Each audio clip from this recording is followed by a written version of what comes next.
I'll tell you, when I was a kid, they told me that the years were going to go faster the older I got, and they weren't lying. It just, time just like goes by, right? And one of the things that especially for an older guy, as you start realizing that time is going by, is a core teaching of the Christian church that maybe not everybody understands, and it's this. The Apostle Paul talked about this, that you were born into a particular place, a particular context, at a particular time for a reason.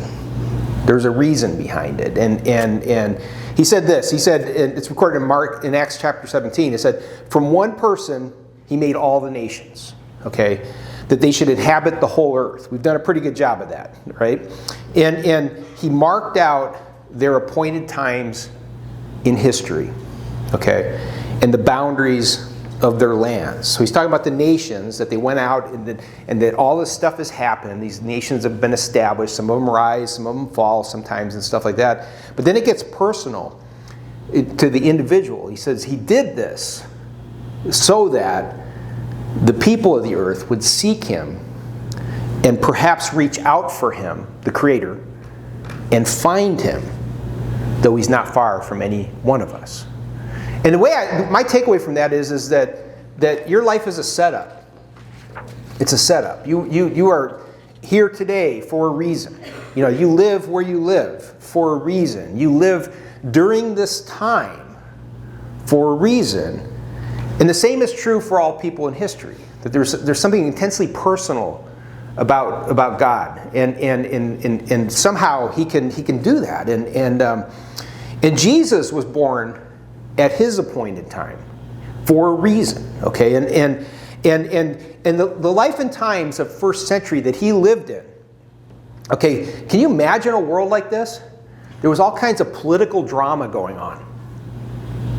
People were living with all kinds of fears about the future and what was going on in their world. Can you imagine people living that way?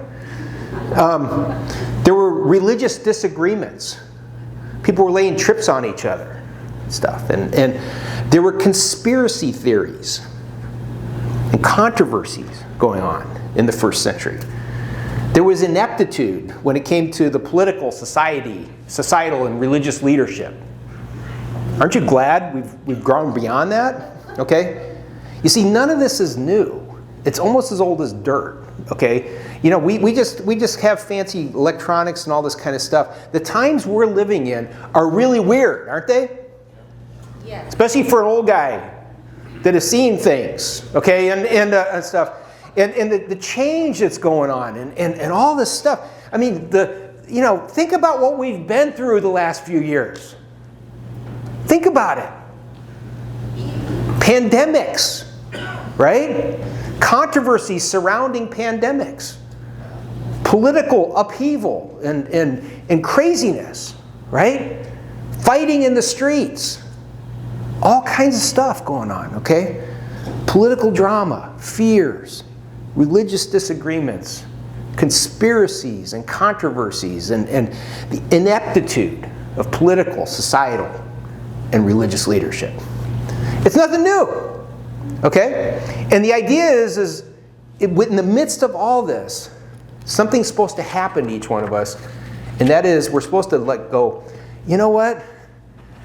I'm not going to put my hope in this stuff.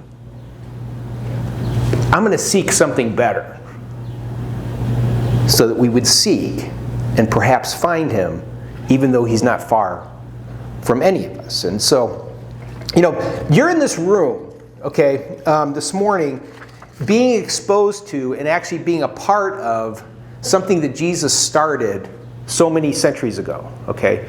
We'll call it the Jesus movement, okay? This movement that He came to bring. And it was started so many years ago in a culture that was going through the same kind of gyrations that we've been going through. And because we have to, in the midst of this, people who call Jesus the Lord and claim to be His followers, there's something that we need to do. We're tasked to do. We're supposed to be a part of this seeking and finding kind of thing and stuff. And our task is to communicate His message in a way that calls people to be loyal to him, okay, without allowing his purposes or his mission to be confused with all the craziness that's going on in the world, all the different factions that are going on in our world. And let me tell you, it's not an easy job. It's not, okay? Because people, like in Jesus' day, people today tend to confuse this Jesus movement with things like patriotism, power, okay, politics, and cultural preservation. It gets all kind of tangled up. Am I right? The church is all kind of tangled up in the power, the politics, the cultural preservation, all this kind of stuff, and all this stuff. And Jesus' message, okay, as we've been seeing going through Mark's account of Jesus' life, can be summed up in 2 words, I think. Be different. Be different. Okay? I know some of you are different, because I know you. And I'm not talking about that kind of different. Okay? But the disciples, as we've been seeing, have been having a really hard time. He's trying to reprogram their thinking, help them understand what this movement is really going to be about. And what they wanted to do was a lot of what was going on in the culture is they wanted to leverage the movement that he was bringing into the world and bring it and leverage it into a visible political movement that would transform their nation into greatness. That's what they were seeking. That's what people in the culture during this time were doing. And Jesus kept telling them that it's different. I want to give you a review of chapters 8, 9, and 10, and then we're going to look at chapter 11, okay, in the Gospel of Mark, okay? In chapter, as it relates to this subject, okay? In chapter 8, we've seen, okay, he said, listen, it's kind of like it's a loaf of bread, this thing I'm bringing into the world, okay? And he tells them very directly, he says, do not mix the yeast of the Herodians, who were the political types, and the yeast of the Pharisee, who were the cultural warrior types. Okay, the religious right. He said, do not mix that stuff into the bread that I'm bringing into this world, into the loaf. He said, do not, he called it yeast. And we've looked at this. Now, if you put yeast in bread, what does it do? In dough, it makes it rise. It goes from a tortilla to Wonder Bread or something. And it changes the whole idea of the bread. It's completely different. And once it's in there, how do you get it out? You don't get it out. You can't pick it out. You know, it has its effect in the loaf. He's saying, do not align yourself. Don't bring this movement I'm bringing in. Don't align it with political battles and cultural wars. That's not what I'm about, okay? And because they weren't listening to him, in chapter 9, we saw that God did something really dramatic. You remember this.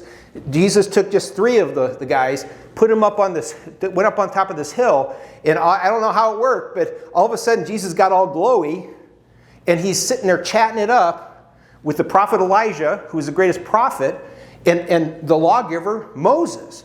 And they're sitting there chatting it up, and Peter was one of the 3, and he's like, he doesn't know what to say, so he goes, I know, we'll build you guys each little tents, and you guys can hang out. And the text says, he said that because he didn't know what to say. He's just mouthing off, just going on and stuff. And then all of a sudden this cloud came, and this voice spoke from the cloud and said, this is my son, speaking of Jesus, whom I love. Listen to him. Listen to him. The disciples weren't listening, and so God himself shows up personally to tell them to knock it off, start listening to him, let it get through your head, okay? And so after God shows up with Moses, you know, and Elijah, and then the cloud, and this voice saying, listen to him, what would you think they would do? Do you think they'd start listening? But that's not what happened, okay? They still thought this movement had to be aligned with political and cultural types of things, position and power. And what we find out later in chapter 9 is even in their little group, okay, they were seeking power and position. There was competition going on among them. And they were competing for this. And here's how we know. In beginning in verse 30, it says they passed through Galilee, and Jesus didn't want anyone to know where they were because he needed to teach these guys. He needed them to listen to him. And he said, the Son of Man, referring to himself, he said he's going to be delivered in the hands of some pretty bad people. And what's going to happen is they're going to kill me, but don't worry, 3 days later, I'm going to rise from the dead. And then it says, in verse 32, it says, but they didn't understand what he meant, and they were too afraid to ask. I don't know if they didn't want to look dumb or something, but they weren't listening. They didn't get it. And boy, weren't they listening. Then it says they went back to home base, Simon Peter's house in Capernaum, and he asked them, hey guys, I noticed when we were coming here, you guys were arguing about something on the road. What were you arguing about? Well, they didn't want to say. They kept quiet. And you know why? You know what they were arguing about?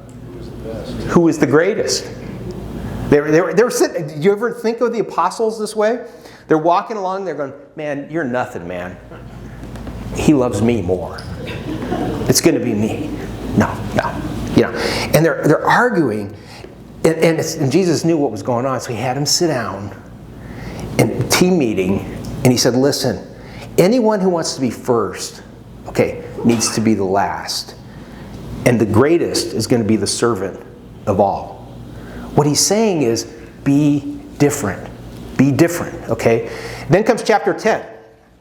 So after directly confronting this little thing that was going on in their group, and saying, they were arguing about, they're fighting for power and position, trying to impress Jesus or whatever, and because you've got to put in your head that what they're thinking is he's going to establish his kingdom now, and then there's going to be positions of authority that they're going to be able to have an opportunity to fill, okay? And so they wanted those positions, and so you'd think after he told them to knock it off, they would listen to him, but that's not what happened. The next manifestation of their failure to get it happens in chapter 10 when James and John kind of sneaks up on Jesus and said, hey, there's something we want you to do for us. He's like, okay, what is it? He goes, hey, when you come into your throne, let one of us sit on your left and one of us sit on your right. You decide who's on the left or the right. But they were brothers, and we want positions. We want the highest positions. And he says, you don't know what you're asking. And they go, we're worthy. We can do it and stuff. And we want to sit in those places of honor. Well, the other 10 heard them do the ask. And so think about it. There was competition going on. So what do you think happened to the other 10? They were ticked off. They're like, how dare they? They're trying to do this end round, go and grab his ear and try to get those positions of power. They're not worthy. Okay, but me and you, man, we can do this, right? And it's kind of what's implied. And so Jesus again has to have a team meeting.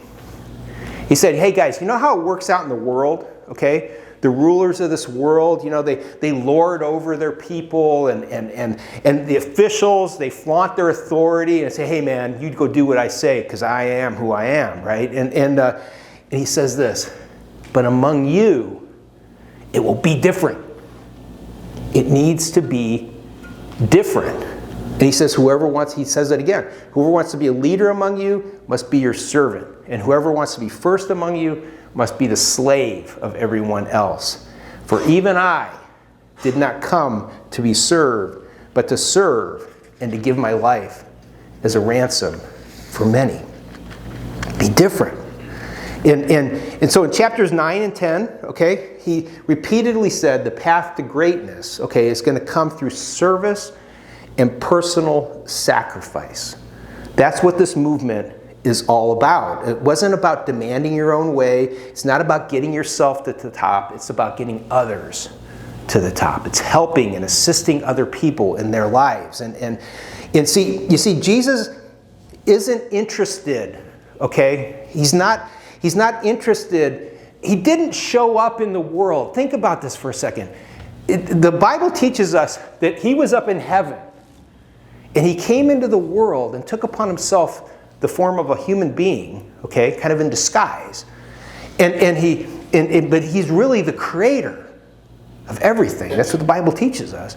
That he came. Now, is there anybody that was worthy to be served than him?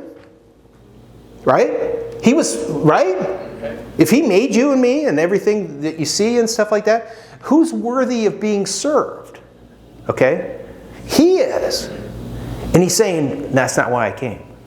And he didn't descend from glory, okay, to take upon himself the form of a human being so that he could help us win our human battles.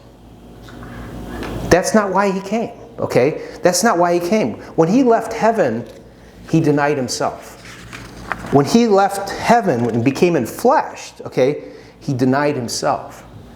When he was treated with disrespect, he denied himself. When he suffered, he was denying himself. When he was killed, he was denying himself. He's saying leadership based upon position and power is not what I came to bring. He's saying be different. And the Apostle Paul writes in Philippians chapter 2, he says this, be different. Okay? He said, model your life, your pattern of life after Jesus. And this is the way he expresses it. He says, who being the very nature God, okay, did not consider equality with God something to be grasped and held on to. Okay? He didn't use it for his own advantage when he came into the earth. Rather, he made himself nothing. And there's a series of descent of humilities that he went through. He being the very nature of a servant, okay, made in human likeness, he says, being found as a man, he humbled himself and came from heaven, became a human being. He suffered to the point of death, even the denigrating and the suffering, the incredible death on a cross on our behalf. And he's saying, pattern your life after that. Is that easy to do? I'm going to do this for you, man. Why? Because I'm just going to sacrifice for you. I'm not going to hold on to what I have. I'm not going to hold on to my position. I'm going to serve you instead of exude leadership over you and stuff in any other way. And so in chapters 8, 9, and 10, God said, listen to him. Don't be cultural and political warriors. Don't mix it in, okay? Don't seek power and position the way the world operates. If you're going to lead, do it through service to other people. Servant leadership is the name of the game. And then in chapter 11, now we come to chapter 11. And what happens in chapter 11 is the whole city of Jerusalem is burning with a sense, not in a literal sense, but with this passion, the sense of expectation, okay? And they had a kind of Independence Day parade. And you go into a parade tomorrow? It was palpable, okay? Jesus was coming into the city during this holy week, this Passover week, okay? And what they wanted to do, the crowds, what they wanted to do was make this year's celebration Liberation Day, Independence Day. And they believed, as he was coming into the town, that he was going to leverage his popularity. Because at this point, he was really popular. He was incredibly eloquent. His teaching was amazing, okay? And they thought with his words, leveraging his popularity. And then, on top of it, he had demonstrated supernatural abilities and stuff. And so they saw what was going on, that he was coming into town. They hated the Romans. They hated what was going on in their culture, the influences they had brought. They hated their laws and their taxes that they were imposing on the people. And it was like, what are they doing ruling us? And if anybody could overthrow them, it was this guy. And so he comes into town, and they had a parade. And the crowds now are going, Jesus, you go. Okay, and they want to make him a political leader at this point. And the common people had become convinced that he was much more than a mere human being. And they wanted him to tap into his potential and his populism. They wanted him to set them free. Okay, and so he entered the capital city of Jerusalem. to celebrate this high religious holiday. And the crowds wanted to use this and leverage this to start a populist movement. And you see, they were fixated on some of the promises in their scriptures, the declarations by their prophets that a day would come when the Lord would overthrow their pagan overlords. And they thought this was the time. He's going to establish his kingdom on earth. This is the moment. And in the end, it was the crowds that tried to push his hand. It was the crowds. And to use his anti-establishment reputation, because he was always going after especially the religious leaders. He was always going after them, and because they weren't getting it. They wanted his words to resonate throughout the whole city and create a movement. And they wanted him to use a supernatural ability to remove this corrupt system and to overcome, what was going on, to punish the wicked, to reward the righteous, and establish a new order. And this is how it began. They brought a donkey, to him. I mean, it doesn't seem real noble to me. I don't know. But they brought a donkey to him, and they threw garments over it, and he sat on it. And then most of the crowd, they took their coats off, and they laid them on the road, and they also put branches down on the road, kind of the royal carpet treatment. And they're just screaming. And he's going into the center of Jerusalem, and all the people were shouting. It was a parade, right? And they thought it was going to be a liberation day. And they're saying, praise God for the Son of David. Blessings to the one who comes in the name of the Lord. Praise God in the highest, in heaven. And it says that the entire city of Jerusalem was in an uproar. And everybody was saying, what's going on? They said, it's him. It's Jesus the prophet, the guy from Nazareth. He's coming. He's going to do this. And the crowds were yelling. And they were saying, you go, Jesus. Go, man. You go take care of these guys. You can do it, okay? You're anti-establishment. Go in there and tear it apart. Use your command of language and your magic, your abilities and stuff. You go into the city and you throw these guys out of here and stuff. You go. And then they thought it was starting. Because you know what he did? He went into the temple. And you know what he did? He tore the place up. He completely tore the place up. He says he entered the temple and he began to drive out all the people who were buying and selling animals for sacrifice because they were turning it into this marketplace. And he went and knocked over the money changers' tables because he had to use a special coin to do these transactions. Think about that for a second. There were coins. They didn't have paper money like us. And so what kind of noise is going on? He's flipping over people's tables filled with their money, and the coins are just going everywhere. And people are like, you go, man. Are you kidding me? And then he said, my temple will not be called, it will be called a house of prayer. But you've turned it into a den of thieves.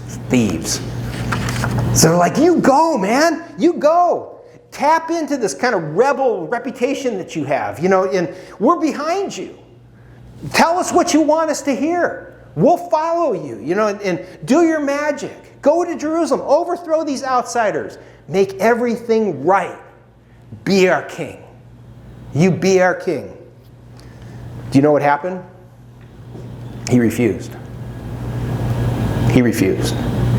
You see, the point I want to make is, he was serious when he said he came to serve. He was serious when he said, this is not how we're going to do this. This is not how cultural change is going to happen. This is not how the world's going to be made right, okay? He was serious when he said he was going to sacrifice even himself. He's like, I'm different, and I need you to be different too. And he just wouldn't do it. And they couldn't overcome the strength of his resolve. And so, to jump ahead, in the storyline, by the end of the week, they completely rejected him. He went from, the heights of popularity to being a nothing in the eyes of the people. And because he wouldn't do what they wanted him to do. And his enemies figured out a way to manipulate the Romans, and he ended up with a death sentence. And the Romans nailed him to that cross, and they killed him. His body was put in a crypt, and they thought they were done with him. But they didn't know what was coming next. And now, if you can imagine you were one of his followers, okay, that had gone through this whole ride with him, where all these 3 years or so, where they were traveling around with him, and they were close associates of this guy who had this reputation of standing up to authority and just punching him in the nose with his words, and he wasn't afraid to stand up, and they were associated with him. And they heard all these words, these amazing teachings that he gave, and as he spoke to the crowds, and then they got to be on the inner circle and to be able to get special treatment and to hear him, even though they weren't understanding what he was saying. And they witnessed the miracles. They were there when he walked on the water, when he restored the sight of the blind, and did tricks with fish and bread, and conjured wine at weddings, and even raised people from the dead. They were there. And now, because all these political pressures and all this stuff going on, he was dead. How do you think they felt? I'll tell you how they felt, because we see it in the scriptures, is they became really afraid. They were confused for sure.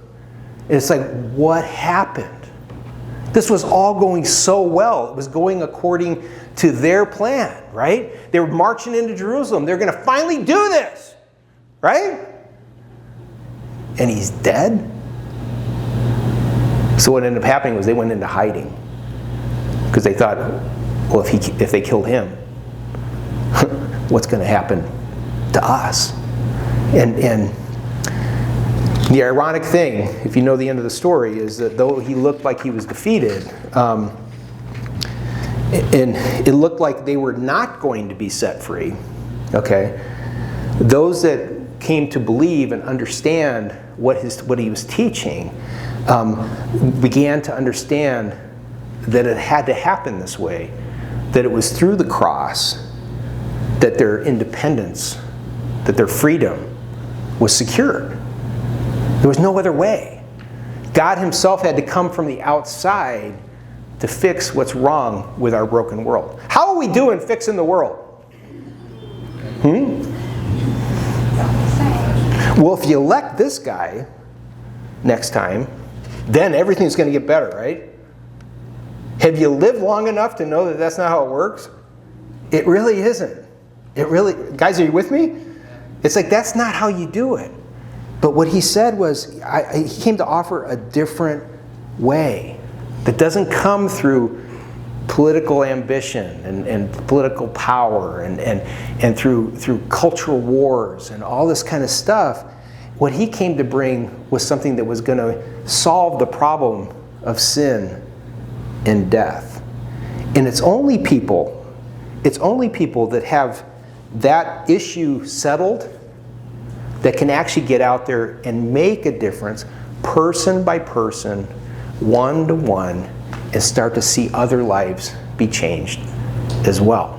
It's not as sexy as raising a bunch of money and putting candidates out there and all this kind of stuff, right? Because that seems like we're really doing something now.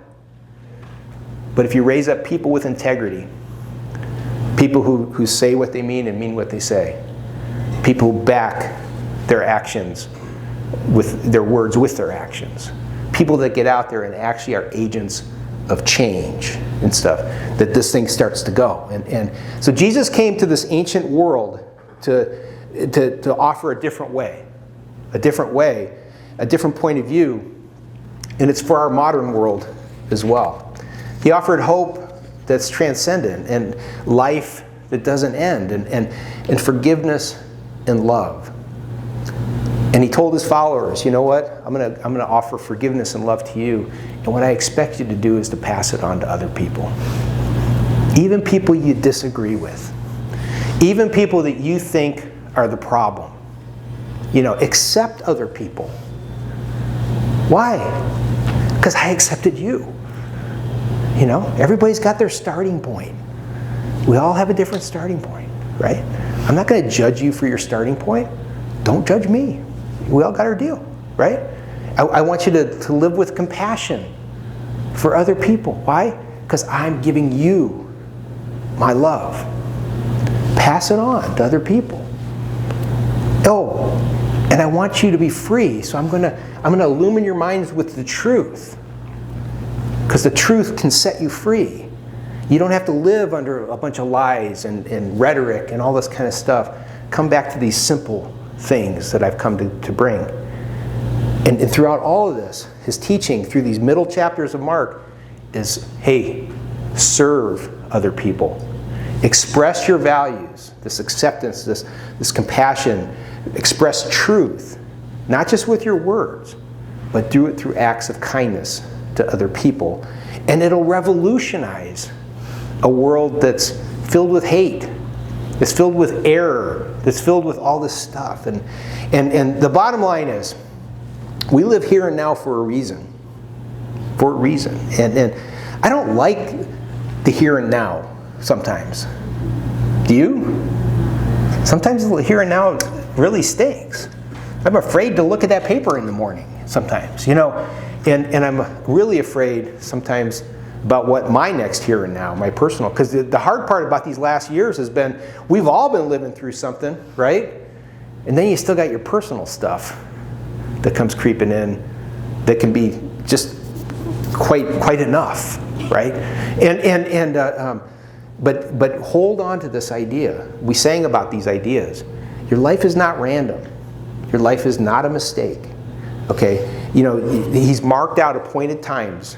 And this is our appointed time to be different. That's the bottom line. Lord, make us different. Help us to see our role in this world the way you see it. Make us the people that love people who in our eyes sometimes are very unlovable. Lord, teach us how to be friends, to accept people we wouldn't naturally identify with. Teach us how to hold on to truth, Lord, in a world that is so drawn to conspiracies and lies and confusion. And Lord, make us the people who lead by example. Make us different, pray, in your name. Hey, at Ridgeview Church, we're trying to learn how to live our one and only lives with passion for God and compassion for others. We hope you'll join us. If it's safe for you to come in person, we meet at our Lake Wolford Road campus in Valley Center, California at 9:30 a.m. on Sunday mornings. We'd love to see you. We just have the greatest time together. It's super fun. We have a great group of people. If it's not safe for you to do that quite yet, hey, continue to watch online, and we thank you for your financial support. You can see on the screen the different kinds of options you have to support our ministry financially. God bless you, and have a great week.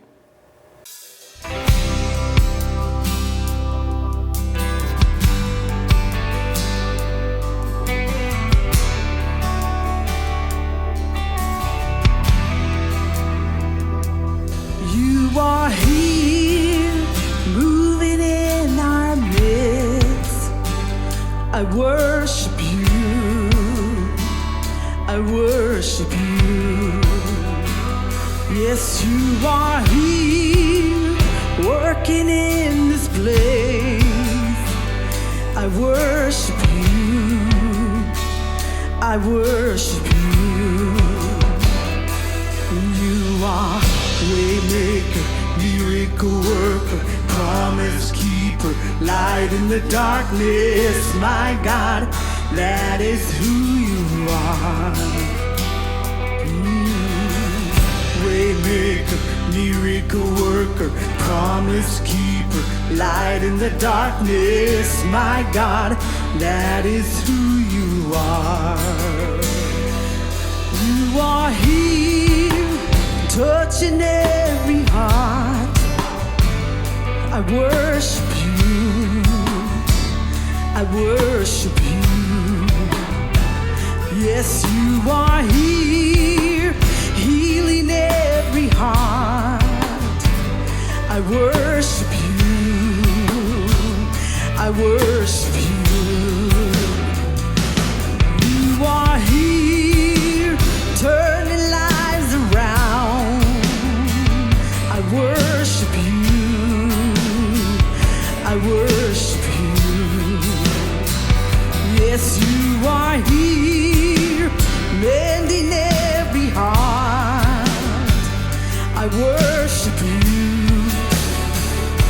worship you. You are waymaker, miracle worker, promise keeper, light in the darkness. My God, that is who you are. Waymaker, miracle worker, promise keeper, light in the darkness. My God, that is who you are. That is who you are. That is who you are. That is who you are. That is who you are. That is who you are. That is who you are. Oh, that is who you are. That is who you are. Even when I don't see it, you're working. Even when I don't feel it, you're working. You never stop working. You never stop working. Even when I don't see it, you're working. Even when I don't feel it, you're working. You never stop working. You never stop working. Even when I don't see it, you're working. Even when I don't feel it, you're working. You never stop working. You never stop working. Even when I don't see it, you're working. Even when I don't feel it, you're working. You never stop working. You never stop working. Waymaker, miracle worker, promise keeper, light